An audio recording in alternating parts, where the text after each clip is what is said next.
first of all, what is like your name and like what do you do? Could you like give us like a description about yourself and like the things that you make? Yeah, absolutely. My name is Taylor Nelson, and I have been a filmmaker, a videographer, cinematographer for going on 10 years now. Started out with a GoPro, and now it's turned into a whole, my passion and my dreams have turned it into a whole thing, like a full on business, a full content agency. And now I get to do a lot of storytelling. That's what I'm passionate about. It's storytelling, but also doing it really well. And yeah, yeah, I'm just I get to do it full time. I get to love what I do and do what I love. So That's yeah. great. So what sort of like films or like video productions do you make? So my wife and I do a lot of weddings, which got to help us tell unique stories because each couple has a love story. But then we wanted to go further than that, and we wanted to get into like we don't do a lot of, um, well, actually, what we're leaning more towards now is more like documentary type films. We haven't really done a lot of short films, but we're starting to get there, especially with like um, we're finding there's a lot more impact in telling stories rather than just educating. If you educate through storytelling, you really can like pull on people's heartstrings and it's a deeper connection. So I would say documentary type things, and we really like to capture organic moments. Just kind of be like a fly on the wall, but capture stuff well. Right. So, Um, so kind of what is your experiences working as like a professional filmmaker? um, well, you have to sacrifice quite a bit. You always have to be open minded. You have to sacrifice your pride. You have to sacrifice. Basically, sacrifice and just be humble and willing to learn and willing to grow. Because I've been in it 10 years and I'm just now hitting goals and like quality and just refining lighting techniques and sound techniques and all that stuff. And but it's I've loved every part of it. You have to love growing. You have to be passionate about this to see it through. Because a lot of people will just get excited, buy fancy gear, things won't work out after a year or two, and then they're selling it and they quit forever. But I would say this career is for those who love doing it, whether they get paid or not. And if you use your talents and your photo skills, graphic skills, all that to help solve problems for people, you can make a very good living with it. And so you can be so good that people trust your creative control that you honestly get to do what you want, and people just trust you, and you get to have an amazing life through it.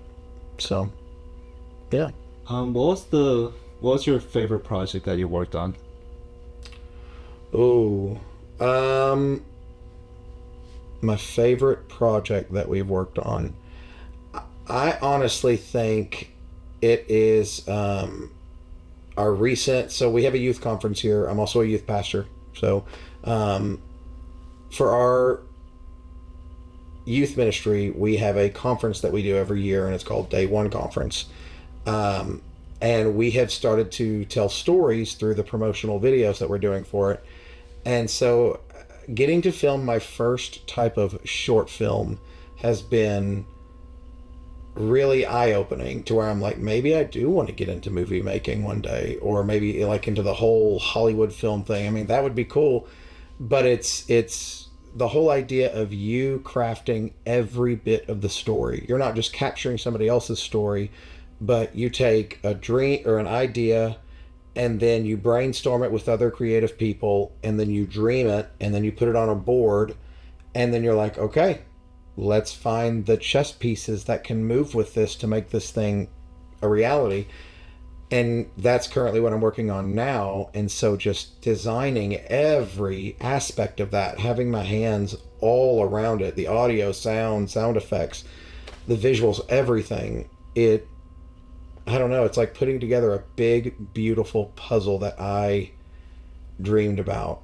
And I'm like, dude, this feels like, this honestly feels like a lot of what I was created for is telling stories of this magnitude and having this much, having my hands on it this much to design every aspect of it. I love it. I really, really do. But I think ultimately I'll be able to connect with people through that and make an impact. And I think that's more important than the story itself, is so that people can watch it and go, holy cow, I feel understood. Like I don't feel alone in this world. I feel like somebody actually understands me. And so, yeah, I would say this passion project short film is the newest thing I'm filming, and it's probably been my favorite so far. That's great. It's like the like creative depth, but also like being able to make it to where like you can connect with like the audience and the viewers. Yeah, absolutely. So I guess my next question would be, what got you into filmmaking in the first place? I know you already kind of talked about it briefly, but like what kind of like drew your eye to it? The idea of capturing life and tweaking it to where you can see it through my eyes. Instead of just capturing a moment, I can capture the moment and really try and put my perspective into it so you saw the moment how I saw it. If that makes any sense. It was because I got a GoPro and I was able to do a bunch of different mounts of like the chest mount and the head mount, and I just wanted to draw the viewer in to where they felt how I felt, they could see and hear what I saw and heard, and so it was just the idea of putting someone in my shoes excited me.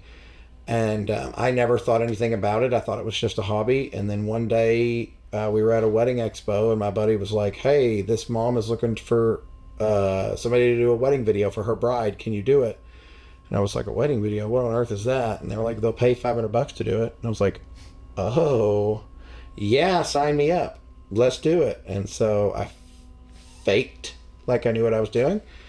Got a contract out, got money in hand, and then did a ton of research the days before the wedding video. And that was in like 2016. And made the video. The couple loved it. And then it just started to snowball into my first camera. And then now here we are. And so now we're working with gear that we could shoot a Netflix documentary on, which, I mean, it isn't much to say, but it's just amazing to see that an idea that you thought was fun, when you started to really pull on that thread to see where it could go. Now you're 10 years later and you're loving it. Like I don't feel like I'm working. I feel like I'm just having fun and getting paid to do it, and it's awesome. Awesome. So kind of then from that point, what was like the transition from kind of like novice beginner to like a professional filmmaker? What did that kind of look like for you? That from the very beginning, even when I got my first little Panasonic Z1000, a little bridge camera, they say it was like $600. And I was putting together wedding films with that. My parents told me, they were like, Taylor, people should be paying you tens of thousands of dollars, not hundreds of dollars for that. But I didn't believe that would ever happen, that people would pay me that amount of money for it. Instead, I was taught one day that your skills, as long as you master your skills, like you may always be a great videographer in your eyes, but you need to be confident and you need to know what you're worth so that people will take you seriously. And we were doing wedding videos at like $600 a piece, and we weren't getting much. And then somebody told me, they said, I dare you to triple your prices. And I said, triple my prices? They said, yeah, do the exact amount of work you're doing now, but just triple your prices. And I said, that terrifies me. I'm going to lose my business. And they said, just try it. And so we tripled our prices to 2,000, and then we tripled our business. And I said, how on earth does this work? And they said, because you're delivering such a high quality product at such a cheap rate that in our world, people say that's a scam or that it's too good to be true. And they said, but if you had a price that matched the value of what you're offering, of the story you're telling, then people will be like, oh, yeah, I see value in that. I want to do that. And so I think I never saw myself as a novice. I saw myself as someone who wanted to just master every step of the way and wanted to be the best at what I could do. And I mean, I still don't even see myself as a professional, but my world that I'm in and my world around me says that I am. And but I still feel like I always have more to learn. It's just like every time I hit a level, I'm waiting to jump to the next one. And all of a sudden, I guess one day I became a professional. But it's just been an exciting journey. And I've always just tried to be a master at everything I do, even if I was mastering shutter speed or aperture or exposure. Yeah. The not here. Okay, I'll answer your question finally. The shift from novice to professional happened when mentally I said, I'm not okay with just okay. I want to give the absolute best that I can. And I think that mentality made me a professional. Because then if I had to reshoot something 8 times, I would do it until I knew it was the best I could offer. So, if that answers your question. No, that's awesome. Yeah. And then I guess during that process, what were like some of your biggest struggles and like kind of setbacks? Ooh, well, you can have the freedom of being your own boss, so self-control, deadlines, time management, prioritizing. When you are an entrepreneur and you do filmmaking, the world isn't going to be delivered to you. You have to go out and tell the world that you exist. You have to tell the world what you offer. And the ones that scream the loudest and the most get the jobs. And just killing your pride, killing your ego. That's not allowed in this industry. Otherwise, people will see it and they won't want to work with you. But the biggest hurdles have been just killing my pride, always wanting to be open to other people's ideas, trying to be selfless, trying to be humble, especially as a man of God, faith is huge to me. That I have to find a balance of my faith walk and also my what it's like to be in the world, and try and also identify, try and represent Christ well in my filmmaking. And so it's just maintaining my good character, trying to be humble, trying to be a good person to work with, instead of ever acting like, don't talk to me, I'm the best person in the room, I know what I'm doing. Just always trying to see myself as like a servant. And no matter I may be skilled, I always want to serve in what I'm doing. I always want to help people's visions come into life instead of them say, I had this idea. If people say I have this idea, I'm not going to be like, oh, I know exactly what we can do. Let me take care of it. I want to be like, well, what's your dream for this? What's your vision for this? How do you see this happening?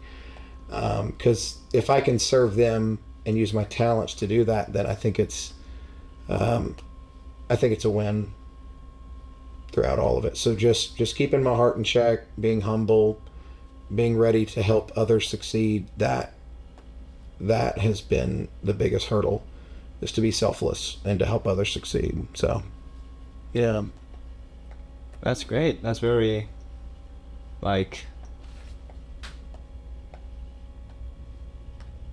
morally kind of sound and powerful. Yeah. Yeah. And then my final question on my list, anyways, Yeah. is what is the most important? What do you think is the most important part about filmmaking? The most important part about filmmaking to me would be do the things you enjoy. There's a couple pieces to it that I try and live by. Do the things you enjoy, flex your creative muscles, and strive for excellence, not perfection. Perfection is never attainable. I get the idea of being a perfectionist. You'll never, you'll never have perfection.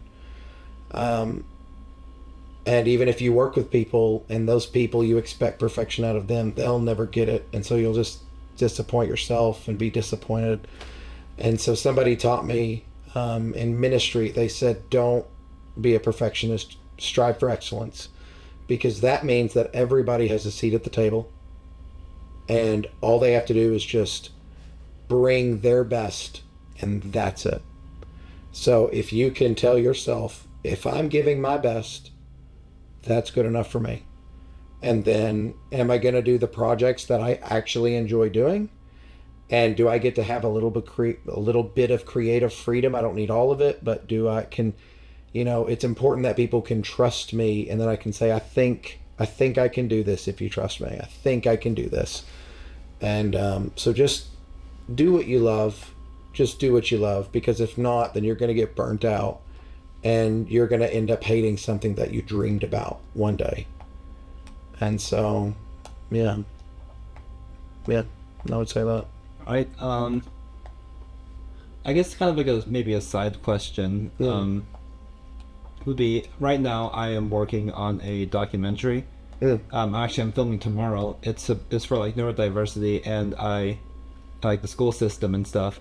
I have this person I'm dealing with tomorrow who has like ADHD, and he wants me to be able to share the story. So I guess how would you recommend I kind of bridge that gap, make him feel comfortable, so that way I can get the best results for him? Yeah, make him feel safe, and go above and beyond for him. And I think the word is convenience, to where, so say like whenever you show up, if he's doing this as a favor to you, like if he's working with you, maybe offer to buy him a coffee, or offer to buy them a coffee, have water ready for them.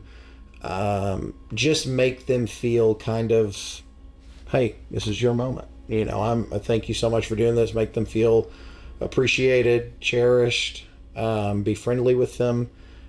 Be open to them. If they have ADHD, I have ADHD. I know all about that. As somebody who knows how severe ADHD can be, they have to have structure. They have to have an agenda. They have to know where they're going and like how the steps to get there and the end goal. I would just say like maybe have a notepad or something just to say, hey, look, this is what we're going to go through. You can take your time with it or whatever, but hey, we're going to go through this step by step, and we're going to do this together. It's going to be good. And then, yeah, just see how you can serve them, see how you can, just make this a pleasant experience for them.